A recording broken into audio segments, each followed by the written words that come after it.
Project 2025. Project 2025. Project 2025. Project 2025. Project 2025 has become practically inescapable in the news cycle over the past few weeks. But what even is it? Where did it come from, and why should we care? Project 2025 was set up by the Heritage Foundation and worked on by several other collaborators.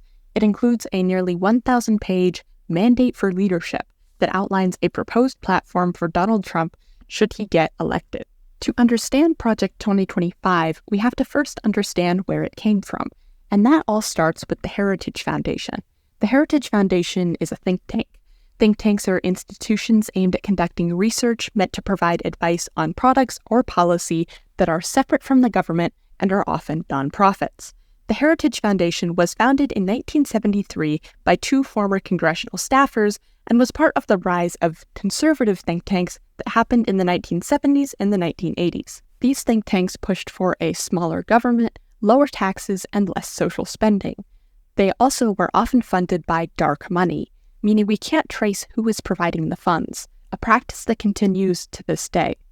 In order to influence policy, during Reagan's first term, the Heritage Foundation produced 60 to 100 publications per year, which were distributed to over 1,000 policymakers and over 6,000 journalists, editors, academics, and contributors. They turned that money into an even more valuable currency: ideas and influence.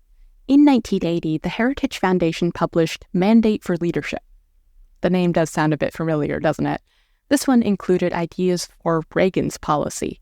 Reagan went on to implement 60% of these suggestions within the first year of his presidency. Clearly, the Heritage Foundation has a lot of influence, and we need to pay attention to Project 2025, especially since many of the people involved in Project 2025 are former Trump administration officials, and over 100 well-connected conservative groups are tied to it. So with that, let's get into it. In this version of Mandate for Leadership, it outlines four main goals. 1. Restore the family as the centerpiece of American life and protect our children. 2. Dismantle the administrative state and return self-governments to the American people. 3. Defend our nation's sovereignty, borders, and bounty against global threats. 4. Secure our God-given individual rights to live freely, what our Constitution calls the blessings of liberty.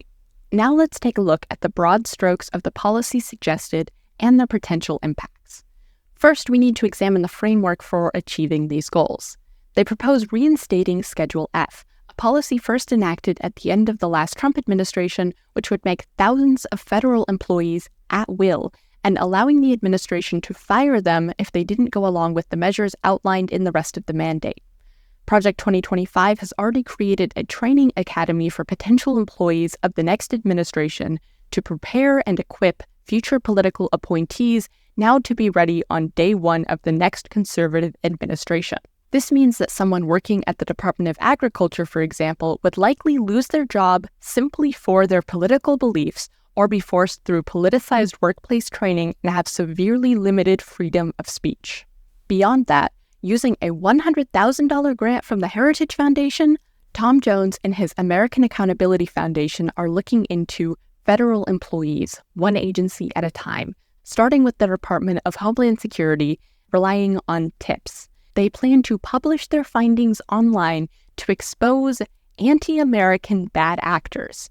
This is a transparent return to McCarthyism, and colleagues will likely be incentivized to rat each other out in the pursuit of this witch hunt.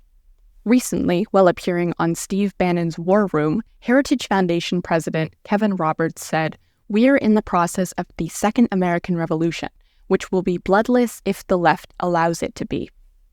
Foundational to much of Project 2025's proposals is Christian nationalism.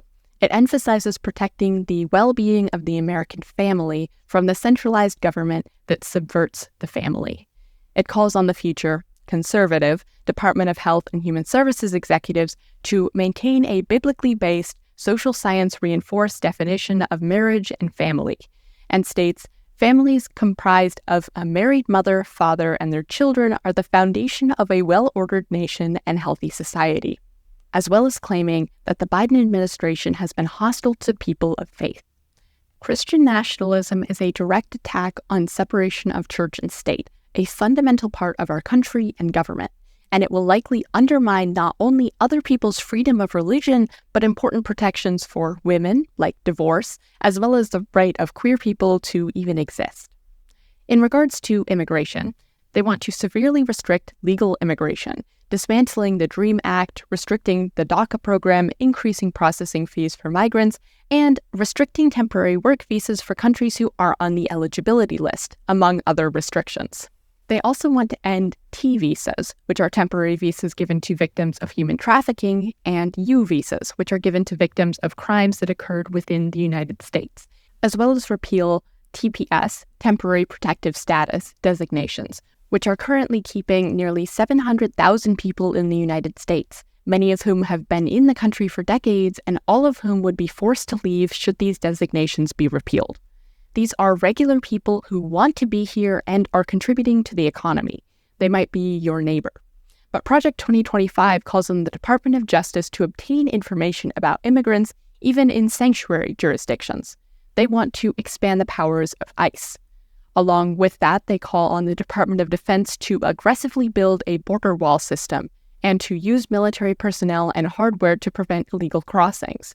And it calls on the National Guard to assist in arrest operations along the border. Perhaps the most policy suggestions come in the realm of limiting reproductive rights. They want to strike any mention of abortion, reproductive health, or reproductive rights from government laws, policies, and regulations, and have the CDC eliminate any pro-abortion programs. They state that the Department of Health and Human Services should be pro-life and anti-abortion. They want to restructure Medicaid to limit reproductive care and punish providers who give it by encouraging states to defund Planned Parenthood, which provides more support than just abortions, and to not cover providers who perform abortions. They propose withdrawing Medicaid funding from states that cover abortions under Medicaid, which is currently 17 states. They want to roll back a Biden-era policy that made abortions available in some circumstances at VA hospitals. They also want to restrict Title X, where funding has never been used for abortions, despite its claims. Instead, it provides subsidized contraception, STD screenings, and prenatal care, as well as other services to low-income people. It wants to bar funding from non-governmental organizations who provide abortion services or who advocate for legal abortions, and allow employers to deny coverage. They want to reinstate the Comstock Act, which was passed in 1873 and declared any form of contraception as obscene and illicit, making it illegal to send through the mail or move across state lines. This would ban not only abortion pills from being mailed, which currently account for 2/3 of abortions in the United States, but it would also ban birth control from being mailed, which would severely limit access to contraceptives. They even want to reverse a policy requiring hospitals to provide abortions in medical emergencies regardless of state bans. This would prevent doctors from providing life-saving medical care to pregnant women. This policy would be deadly for women across the country. Women, mothers, daughters will die. Beyond abortion, Project 2025 also suggests removing condoms from Health Resources and Service Administration guidelines because it's not a women's service. It says that the CDC should promote fertility awareness-based contraception, wants to end fetal cell research, and is anti-surrogacy. In regards to LGBTQ+ policy, Project 2025 wants the next Secretary of Health and Human Services to immediately put an end to the department's foray into what they call woke transgender activism. First, by removing every term related to sexuality or gender identity from regulations, contracts, and legislation.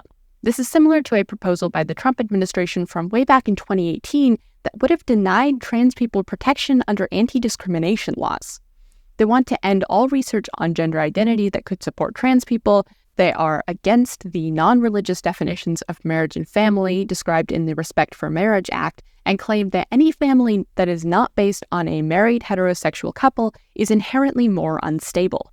They want to prevent trans people and HIV-positive people from serving in the military. They also want to remove critical race theory and gender ideology from public schools, despite the fact that critical race theory is not being taught in schools. It is a graduate-level theory, a way to view American history through the lens of racism. The bans now being passed all over the country don't just ban critical race theory, but ban any discussion of systemic racism, which is an important concept both historically and in the modern day. The gender ideology being taught in schools is rare, and where it does exist, it simply acknowledges the existence of trans people, which is backed up by science. Project 2025 describes anything to do with being trans as pornography that should be outlawed, and says that the people who produce and distribute it should be imprisoned. Project 2025 is suggesting imprisoning anyone who is trans or outwardly supports trans people. They want to put people in prison simply for being who they are, or even for exercising freedom of speech. In regards to climate change, they want to eliminate multiple offices that deal with climate change. They also dedicate an entire chapter to shrinking the EPA. They think the administration should not include climate policy in any foreign aid, should shut down any programs to do with the Paris Climate Agreement, and limit funding to climate mitigation efforts. Finally, they think that expanding the oil industry is an unequivocally good thing. It cannot be overstated how devastating the impact of not only not making progress on climate change, but preventing progress would have on the young people of today in the coming decades. We are already seeing the effects, and this would make it immeasurably worse. In terms of education, Project 2025 wants to get rid of the Department of Education, set up school choice, end the National Education Association's congressional charter, therefore ending teachers' unions, and administer funding for schools as a no-strings-attached formula block grant, even for special education programs, which would eliminate oversight across the board. This means that a child with special needs who relies on these programs may lose all support, and there is no alternative to replace it. Diversity, equity, and inclusion, or DEI, has become a major conservative target. Project 2025 wants to eliminate all DEI programs and punish any person or organization who participates in it through firing the person or defunding the institution. Many see DEI bans as anti-intellectual, but no ban yet has tried to punish individuals because DEI is a policy, not an action, which raises questions about what exactly Project 2025 considers DEI. Regarding the military and Department of Defense, Project 2025 wants to fast-track technology and ignore regulations. They suggest that the Navy harness innovation and willingness to tolerate risk so that good enough systems can be fielded rapidly. They are suggesting cutting corners and sending our troops into battle with equipment that has not been properly tested. They also want to require students to take the Armed Services Vocational Aptitude Battery, with results being sent to military recruiters without student or parent permission. This would open up young people to more attention from military recruiters, even when them and their parents are against it, all in the name of driving up recruitment. They want to end U.S. Cyber Command's participation and federal efforts to fortify U.S. elections to eliminate the perception that the DoD is engaging in partisan politics. That leaves our voting systems much more vulnerable. They also insist that the National Security Council should review all general and flag officer promotions to make sure that the military is being prioritized over climate change, critical race theory, and manufactured extremism, allowing them power over the high levels of the military and not just the government. They also want to use the DoD for covert actions prior to the currently required initiation of armed conflict. Last, but certainly not least, with regards to the Department of Justice and the FBI, Project 2025 wants a GOP administration to review all major FBI investigations because of the alleged Russia hoax of 2016, big tech collusion, and suppression of Hunter Biden's laptop in 2020, and that they wish to terminate any that are unlawful or contrary to the national interest, as well as have the director of the FBI answer to the president. They advocate for reassigning the responsibility of prosecuting election-related offenses like alleged voter registration fraud from the Civil Rights Division to the Criminal Division of the DOJ. This despite the fact that over 50 lawsuits across 6 states have been dismissed, and Associated Press investigation found less than 475 cases of voter fraud across 6 swing states in 2020. The highest amount were concentrated in Arizona, with 198 cases out of 3.4 million votes, which is less than 2% of the margin of Biden's victory. And in 2021, the United States National Intelligence Council, comprised of the United States intelligence and security agencies, said that it found no indication that any foreign actor attempted to alter any technical aspect of the voting process in the 2020 elections. They want to waste more taxpayer money to investigate something that has never been a real problem and are undermining democracy in the process. Perhaps scariest of all, they suggest that the DOJ can and should be used to take legal retribution against whoever the Trump administration wants. The president could go after political rivals with the full support of the Justice Department behind him. That is corrupt. That is fascist.